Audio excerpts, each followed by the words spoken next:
여러분 반갑습니다. 도서관에 가서 좋은 책을 중개하는 여러분의 중개 소원입니다. 구독과 좋아요는 사랑입니다. 오늘은 중국 강소성 옌청시에 있는 엔자마이 슈헤이 서점에 가서 빙하의 나라 아이슬란드에서 온 절박한 전부, 더없이 개인적이면서도 지구적인 기후 변화에 대한 탐사, 시간과 물에 대하여를 중개해 드리겠습니다. 안드리 스나이르 마그나손이 쓰고 노승영이 옮겼습니다. 우리가 직면한 기후 변화에 대한 의미심장하고 강렬한 아름다운 논픽션입니다.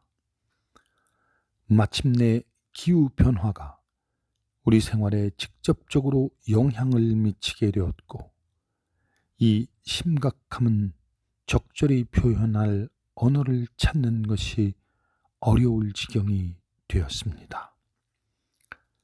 마그나손은 과학자들이 느끼는 현실적 위기를 직관적으로 전달하기 위해 과학의 언어를 시의 언어로 번역해 줍니다. 비록 우리가 사는 지구는 엉망이지만 글 속에서는 여전히 희망적이기까지 합니다. 자, 그럼 망가진 지구로의 산책을 시작하겠습니다. 1989년 1월 19일에 호네커 동독 서기장이 말했다. 장벽은 앞으로도 50년간은 서 있을 것이며 100년이 지나도 끄떡없을 것입니다. 장벽은 그해 11월에 무너졌다. 퀘이싱그 은행이 아이슬란드 중앙은행으로부터 긴급 융자를 받은 2008년 10월 6일, 은행장은 텔레비전 인터뷰에서 이렇게 말했다. 우리는 매우 훌륭히 대처하고 있으며 중앙은행에서도 대부금 상환을 확신한다고 분명히 말씀드릴 수 있습니다. 은행은 사흘 뒤에 파산했다. 체계가 무너질 때는 단단히 묶여있던 사슬에서 언어가 풀려나온다. 현실을 담아야 할 단어들이 허공을 떠돌며 더는 아무것도 가리키지 못한다. 교과서는 하룻밤새 구판이 되며 정교하기 그지없던 체계가 허물어진다. 문득 올바른 문구를 떠올리기가, 현실에 부합하는 관념을 만들어내기가 힘들어진다. 회부디와 퀘이싱그 옛 본사 사이에는 잔디밭이 있다. 잔디밭 한가운데 자잘한 잠목림이 서 있고 가문비나무 6그루와 부들부들한 버드나무 몇 그루가 보인다. 나무 사이에 누워 하늘을 올려다보고 있자니 다음에는 어떤 체계가 무너질지, 어떤 거창한 사상이 몰락할지 궁금해졌다. 내가 쓰는 언어는 사본을 썼을 사람의 언어와 사실상 같았다. 이 언어가 앞으로 다시 700년을 이어갈 수 있을까? 2700년까지. 우리의 언어와 문명이 그렇게 오래 살아남을 수 있을까? 인류라는 종은 성스러운 고대 신화를 지금껏 보존하고 있다. 신화는 하늘을 다스리는 힘과 신들에 대한 생각이요, 세상의 시작과 끝에 대한 생각이다. 우리에게는 그리스 신화, 로마 신화, 이집트 신화, 불교 신화가 있다. 힌두교 세계관, 유대, 기독교와 이슬람교 세계관, 일부이지만 아즈텍 세계관도 있다. 북유럽 신화도 그런 세계관 중 하나이며, 그런 이유로 코덱스 레기우스는 모나리자보다 더 중요하다. 북유럽의 신들, 발할라 궁전, 라그나로크에 대해 우리가 아는 것은 대부분 이 책에서 왔다. 이 사본은 끝없는 영감의 원천이다. 신앙과 예술의 셈이다. 여기에서 현대무용과 데스메탈 밴드, 헐리우드 현대 고전 영화까지 나왔다. 가령 마블 코믹스에서 제작한 토르 라그나로크에서는 토르가 친구 헐크와 힘을 합쳐 사기꾼 로키, 거인 수루트, 무시무시한 펜리스 울프와 맞선다. 전쟁이 끝났어도 생산은 원래 속도로 돌아가지 않았다. 알루미늄 산업은 일회용 소비경제의 부상에서 탈출구를 찾았다. 산업 디자이너들은 사람들이 접시, 식기, 식품 포장재, 알루미늄 호일을 비롯한 귀한 물건들을 한 번만 쓰고 버릴 수 있게끔 개발했다. 그들은 많은 에너지를 소비하는 알루미늄 캔에 음료를 담았는데, 이 캔은 유리병처럼 씻어서 반환하는 게 아니라 바로 버릴 수 있었다. 이런 사고방식은 귀중한 것을 귀히 여기고 아무것도 허투루 버리지 않고 밥을 남기지 않고 물건을 고쳐 쓰고 뭐든 활용하는 법을 배운 앞선 세대의 가치와 어긋났다. 포장재 산업과 소비사회는 무한한 원자재 수요를 창출하여 전 세계 미개척지를 야금야금 집어삼켰다. 2002년에는 국제적 소비기계가 지구의 북쪽 끝까지 촉수를 뻗었다.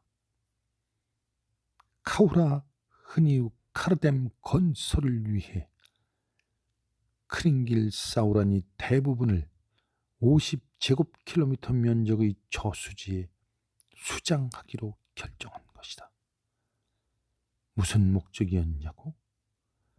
레이다 르피웨르 뒤르시 알코아 재련소에 전기를 헐값으로 공급하기 위해서였다. 그런데 이 공장에서 생산한 알루미늄보다 미국인들이 매립지에 내다버리는 양이 훨씬 많다. 예측한 지구온도 상승 추이에 따르면 빙하가 녹아 바닷물이 불어나면서 금세기의 해수면이 30cm 내지 1m까지 상승할 것이라고 한다. 아이슬란드의 비항하가 전부 녹으면 그것만으로도 해수면이 1cm 이상 상승할 것이다. 그린란드와 남극 대륙의 거대 빙상이 녹기 시작하면 상승폭은 수십 미터에 이를 것이다. 21세기에 걸쳐 해수면이 0.74m 상승할 거라고 줄잡아 예측하더라도 약 40만 제곱킬로미터의 육지가 바닷물에 잠길 것이다. 이것은 아이슬란드 면적의 4배에 이르고 독일 면적보다도 넓다. 대도시, 해안선, 항구, 간석지가 위험에 처했다. 그 중에는 가장 오래된 문화도시들, 전 세계의 역사적 건축물, 공장, 여름 휴양지, 농장, 경작지, 강어귀도 있다.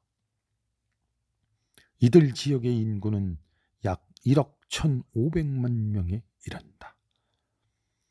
해수면 상승으로 인한 결과만 따져도 이 정도다. 기온 상승, 사막화, 가뭄, 산불, 지하수 고갈, 영구 동토대 해빙, 해수 산성화의 결과는 셈에 넣지도 않았다. 우리를 스쳐 지나가버린 개념 중 하나다. 지난 3천만에서 5천만 년을 통틀어 우리 지구의 화학 조성 및 구조에 일어난 가장 중대한 변화 중 하나인데도 말이다. 지금 우리가 이야기하는 주제는 생태계 전체를 교란할 수도 있는 해수화학 조성의 근본적 변화다. 바닷물의 수소이온 농도는 8.2에서 7.9로 7.7까지 내려갈 것으로 예상되는데, 이것은 바닷물 맛이 달라질 정도의 어마어마한 변화다. 수소이온 농도 pH 수치는 대수적으로 변하기 때문에 대다수 사람들은 차이가 얼마나 큰지 실감하기 힘들다. 우리 머릿속의 기준 틀에 들어맞지 않기 때문이다. 리히터 규모 2.0의 지진이 4.0보다 100배 작다는 사실을 실감하기 힘든 것과 마찬가지다.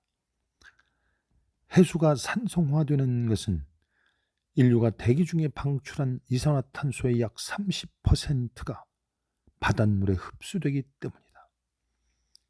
2500만 년 전부터 지금까지 해수 산성도 변화를 살펴보면 소소한 변동이 자주 일어났으며 그중 일부는 수십만 년간 지속되었음을 알 수 있다.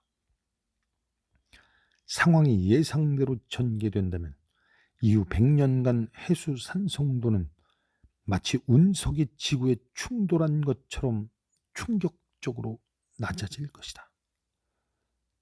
인류 최초의 핵실험인 트리니티 핵실험의 방사능이 깔린 지층은 인류세의 출발점으로 보아도 무방할 것이다. 1945년 7월 16일 인류가 미친 영향, 우리의 발자국을 지구의 모든 표면에서, 모든 토양과 모든 돌과 금속에서 공식적으로 측정할 수 있게 되었다.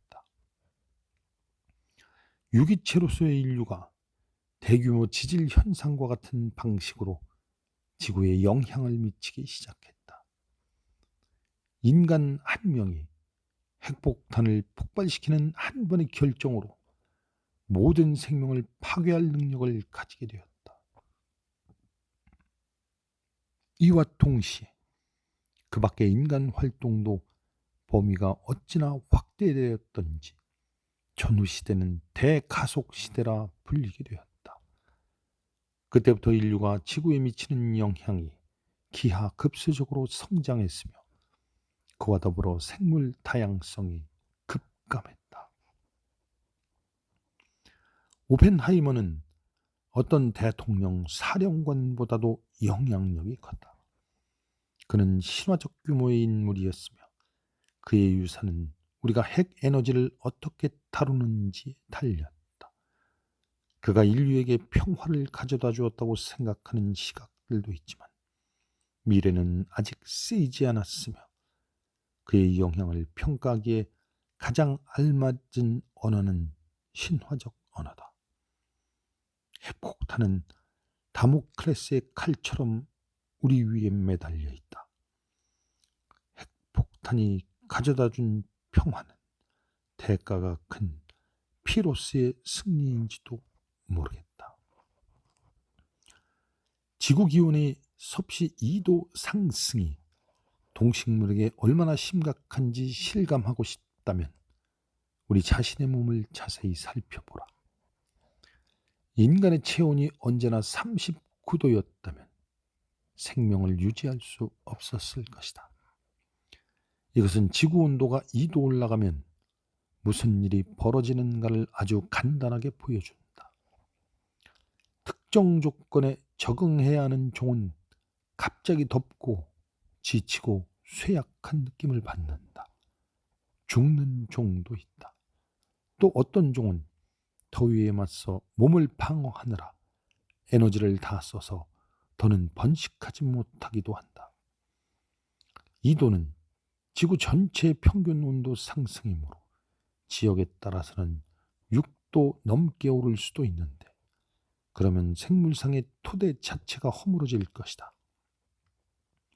어떤 종은 이주하겠지만 조류 이주나 부화, 발화, 개화의 시기가 어긋나면 생태계가 카드로 만든 집처럼 무너질 가능성이 크다.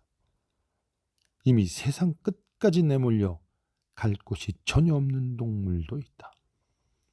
어떤 종의 이상적 서식처가 아이슬란드 북부 해안이라면 더 북쪽으로 올라가는 것은 말처럼 쉽지 않다. 그곳에는 거친 바다뿐이니까. 해수면 상승에 대한 최근 논문들은 100년 안에 1m 상승할 가능성을 내다보고 있습니다. 2m까지 내다보는 사람들도 있습니다. 해수면이 2m 상승하면 수백만 명이 보금자리를 떠나야 합니다. 많은 대도시가 해수면과 같은 높이에 건설되었기 때문입니다. 우리 이 모든 사람들이 어디로 가야 할지 정해야 합니다.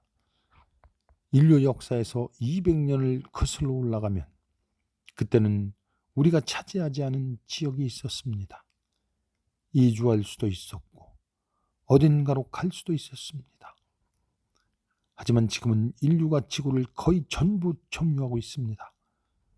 올해 안에 인구가 70억 명에 도달할 텐데 문제는 그들이 어디로 갈 것인가입니다. 누가 책임져야 할까요? 세계 곳곳에서 이미 사람들이 피해를 입고 있습니다. 페루에서는 2,800만 인구 중 3분의 2가 해안 사막에 살면서 안데스강 분류들에 의존하는데 발원지 빙하 중 상당수가 해마다 작아지고 있습니다. 티베트 고원과 인도에 가면 2000년 전 사람들이 살던 산속 동굴이 있죠. 그때부터 사람이 살았던 곳이에요. 오늘날 그곳의 사람들이 건기에 쓰는 물의 80%가 빙하 녹은 물인데 앞으로 100년 안에 이 사람들은 물이 없어서 이 지역을 떠나야 할 겁니다.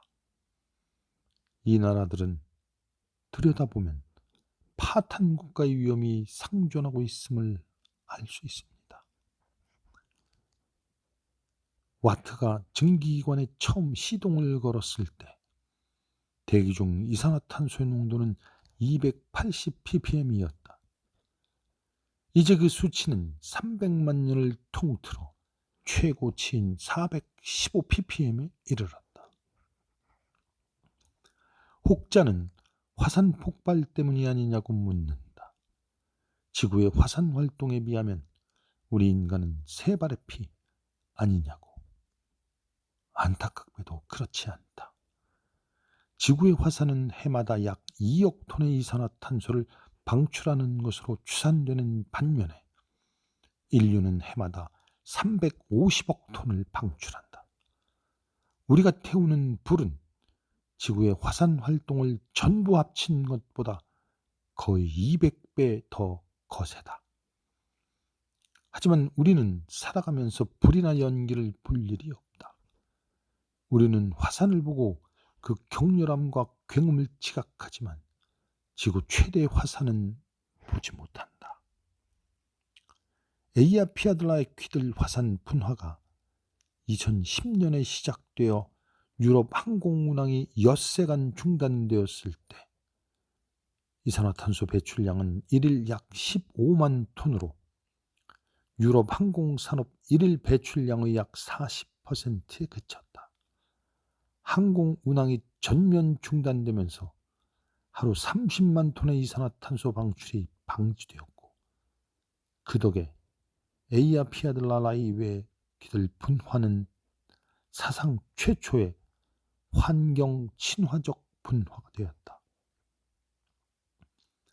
우리가 하는 모든 활동의 배후에서 불길이 타오르고 있다. 차량은 빛나는 용암처럼 전진한다. 인류가 매일 배출하는 이산화탄소 1억 톤을 우리 화산이 방출한 15만 톤으로 나누면 악마의 수 666이 나온다. 인류의 이산화탄소 배출량은 에이아피아들라 에퀴들 화산 666개가 1년 내내 밤낮으로 터지는 것과 같다. 생명이 있는 모든 것은 죽을 것입니다. 아름다움은 어디서나 찾을 수 있습니다. 가장 끔찍한 폭력 행위가 저질러지는 곳에서도 우리는 엘드 흐르웨인의 이끼 낀 무덤에 앉아 있으면서도 18세기 라키 화산 분화의 무시무시한 파괴를 생각하지 않습니다. 우리는 미국의 끝없는 옥수수 밭을 지나면서도 그곳에 토착민과 버팔로가 살았음을 떠올리지 않습니다. 우리는 노르망디 해변에서 흥겨운 나날을 보내고 함부르크 길거리를 거닐면서도 1943년 공습 이후의 참화를 생각하지 않습니다. 우리는 어디에서도 역사의 무게를 느끼지 않습니다. 행인의 눈에서는 어떤 슬픔도 찾아볼 수 없습니다. 유럽은 전쟁이 끝나고 재빨리 회복했으며 1960년이 되자 5천만 명이 죽고 모든 생존자들이 누군가를 잃었거나 죽였거나 고향을 등졌다는 사실은 잊었습니다. 무슨 일이 일어나더라도 결국 만사는 잘 풀릴지도 모릅니다. 전 세계 해수면이 상승하더라도 우리는 물 아래 잠긴 것을 그리워하지 않을 것입니다. 인간이 살 수 있는 시간은 지구가 살아온 시간에 대면 찰나에도 미치지 못합니다. 너무나 순간적인 시간 동안 너무나 철저하게 지구를 망가뜨린 최악의 종족 인간은 자신 앞에 닥친 위기를 제대로 바라보지도 못합니다. 안타까움으로 가득 찬 인류 멸망의 예견서, 우리에게 남은 시간이 얼마나 짧은지 이야기하는 파격적 비판서, 시간과 물을 따라 걸었던 슬픈 산책을 여기서 마치겠습니다. 여러분, 감사합니다.